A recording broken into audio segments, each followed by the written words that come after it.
All right, your last option for this project group is the Nike ad campaign.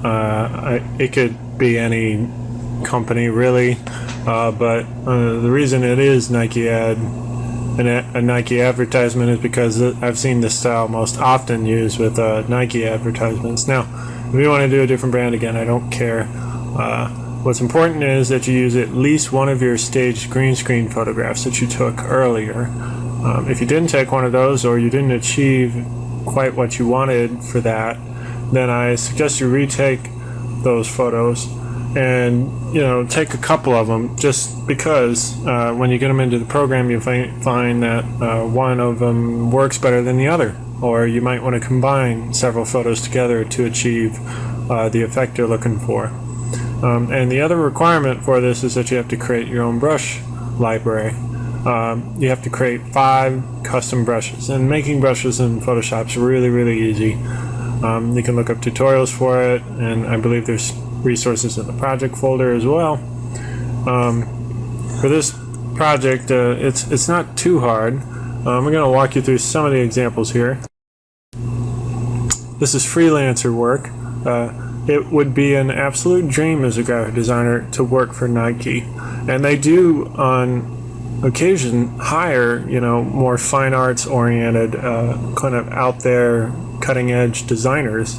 They're a huge company, and so they're always trying to keep on the cusp of the latest trends, and one of these trends is just kind of this digital manipulation trend, this sort of at the reality to the product or the situation the person is in. Here's some good examples of how an image could be shot with a green screen and then integrated digitally with other content.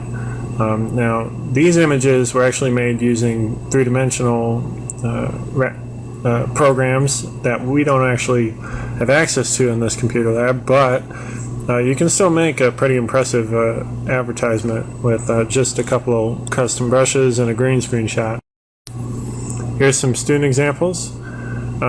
Each of these was made using kind of the basic process we're going to do here, where the student kind of posed, and then the background was deleted, and they sort of took like brushes and other effects and sort of kind of doctored it up a little bit in Photoshop.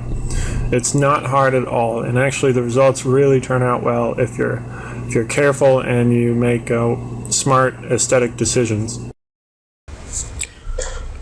Alright, I'm going to walk through real quick just some things you can do for the Nike advertising advert campaign project. And for this project, you're required to use a photograph you've taken of someone in front of a green screen, and you're also required to make some paintbrushes. So first things first, I'm going to walk you through how to make a paintbrush. Alright, so to make a paintbrush, you need to start out with a scan of some kind of drawing or some object. I made a couple of paint splatters with some pen and ink, and I used some black paint as well, and then scanned this onto the computer to make into Photoshop brushes. Now, technically any selection you make of an object can become a brush, so it doesn't really matter what you use. I'm just using paint splatters here. You can use kind of whatever you want, but as soon as you got that scanned in there, you need to make a selection of one of those objects. Now, I highly recommend that you only select dark objects, or if you make a selection of something, copy it into another file and make it black or dark. The blackness affects the opacity of the brush and how it will show up and be used when you paint with it. So I've got black ink here for a reason. Now, I've made my selection already. I'm not going to walk you through that again. If you don't remember how to make selections, go back to previous projects or check out the digital collage lecture. There's a demonstration there that walks you through all the selection tools. So I've got my selection here. To make a brush, it's real simple. Once you get a selection of a dark black object, go to Edit, and then click on this option here, Define Brush Preset. You'll be able to give your brush a name. I'm just going to call it Splatter Turek 1, and I'm going to click OK. So now you'll notice nothing's really happened, but in your brush preset list here, that brush will be towards the bottom. So first thing we're going to have to do to use that is switch over to the brush tool and deselect this. So to use our brush, we need to deselect any selections, otherwise you will paint inside of that selection. So I'm just going to hit Control D to deselect, and I'm going to go over here just to kind of show you how the brush will work, and I'm going to switch to my brush tool. When I switch to my brush tool, all my brush presets will be active here, and I can use this panel. And if you make any new brushes, they'll be towards the bottom, and they'll have just kind of default, default settings to them. And it'll be the size and the resolution that you initially made the brush at. So this brush is actually pretty large. So again, you can resize it if you want with the bracket tools. And I'm going to walk you through some other settings you might want to play around with. In the brush options panel, the brush preset panel, you have a ton of options here. You can change the angle of your brush. You can flip it on the X or Y axis. You can add all sorts of other random dynamics to it, so like scattering. Scattering makes your shape kind of, when you paint and click and hold, it'll scatter all around. So, you know, if I make my brush a little smaller here and just click and hold, it'll splatter that all over the place. I can adjust those settings here and see them previewed down here in this little preview box. So I can turn up the count jitter, turn down the scatter there. And usually when you use scatter, you use shape dynamics as well. Shape dynamics affect the size of your object and then how it rotates. Okay, so now it looks a bit more organic. This is great for texture or just making some kind of random effect for your brush. You don't have to use that, of course. You can turn these off and just leave it as a regular old stamp brush. Now mine, I'm painting right now at 40% opacity. Let's see how it looks at 100%. That's not too bad. That's pretty close to what it originally was. But notice it's true black here. It's not this kind of creamy off black. So you got to be kind of careful as to what you initially make your selection of. If it's pure black, it will show up pure black 100%. And if it's not, if it's a gray, it will have kind of a transparent feel to it. Notice if I paint over these, you can kind of see the brushes underneath them through that brush. Okay, so that's how you make a brush and then adjust its settings. If I do like those settings and I want to keep them, you can make a new brush preset by just clicking this brush preset button. And then it should be down here as an option, I believe. Let's try that again. So go to brush, brush preset. Whoops. Let's try that again. Brush, turn on those dynamics. Oh, I remember. It's create a new brush. Little new panel. The create new brush button is right down here in the right hand corner. If I click new, I can give it another name and click OK. And then I can save the settings for that brush with the splatter. Okay. So this adds the scatter dynamic to it if you want that. All right, so now I'm ready to isolate the person or the portrait I took on the green screen and add some brushes to that for the Nike ad. First things first, when you have a picture on a green screen, it's really easy to make selections. That's why you're using a green screen shot. So I'm going to teach you how to select using a color range selection.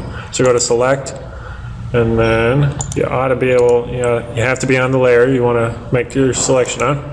Go to select, and then color range should be an option. So click on color range, and you'll notice everything kind of blacks out here. We can change the preview to none, or we can give it the appearance of a quick mask. And right now, pretty much everything's selected. So let's make our selection here. And I'm going to click on the green. Now that selects most of what I need. But you notice some of the floor and some of the corners here aren't part of my selection.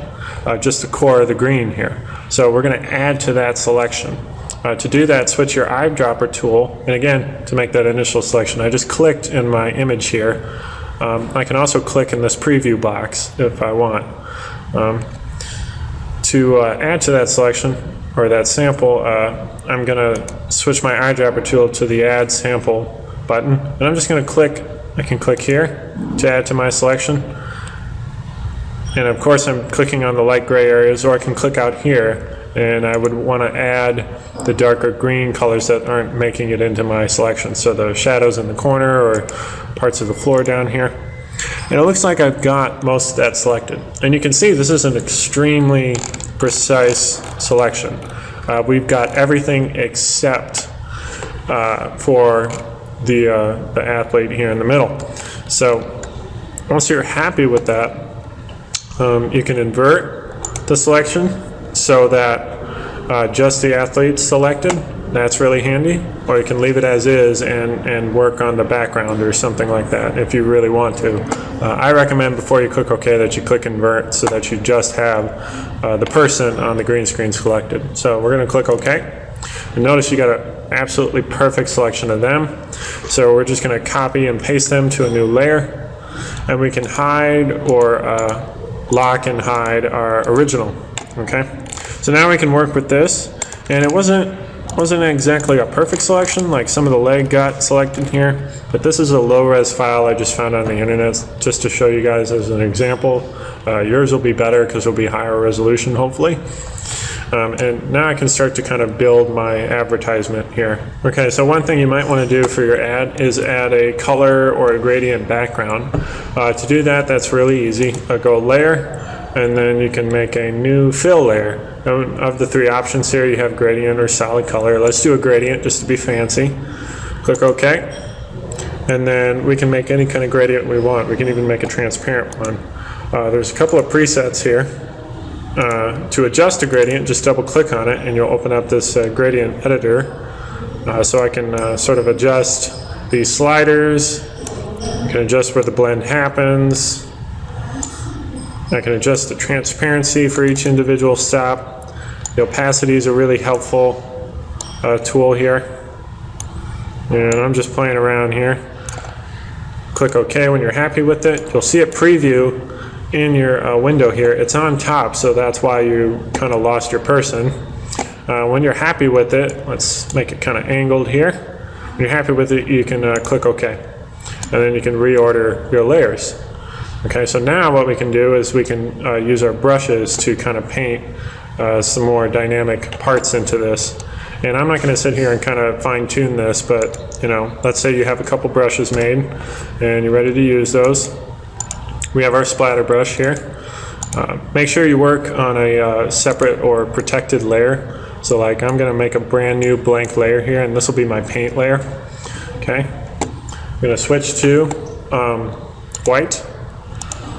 All right, and then kind of shrink this to make it look like he hit a ball or something like that. Okay, maybe turn down the opacity just a smidgen. All right, then we can rotate that again in the brush panel here. Go to brush tip shape and just sort of rotate that and do it again. And keep rotating it to get kind of this explosion feel here. All right, kind of cool. So use some of your custom brushes, keep messing around with it. I'll show you one last thing before I stop. One last thing you can do with your brushes is you can load brushes that other people have made. This is always an option available to you. I believe in my project folder that I have a couple of folders full of brushes that you can use that were free brushes. So to load a brush, I believe you go to your brush preset panel, and then you can click this little folder icon. Nope. There you go, the menu icon in the upper right hand corner. This will open all of the other brush groups you already have loaded, the default ones, and then it'll give you the option to load brushes. Click on that option, and then you got to find your brushes.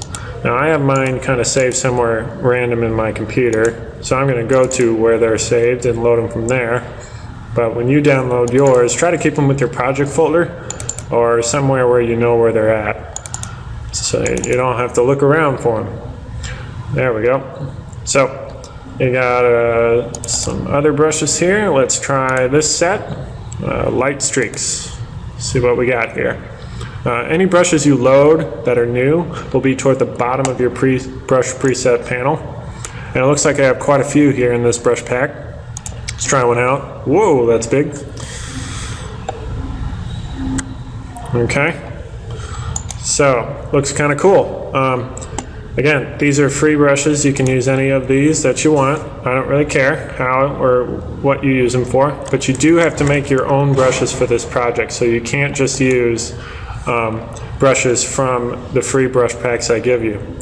Try to incorporate some of your own handmade brushes in with the free ones you can download. And I'm just painting with black and white here. Feel free to add color. Feel free to use adjustment layers or anything else you've learned how to do previously to make this look really dynamic and interesting. Remember, you're doing a Nike advert, so it needs to look athletic and energetic.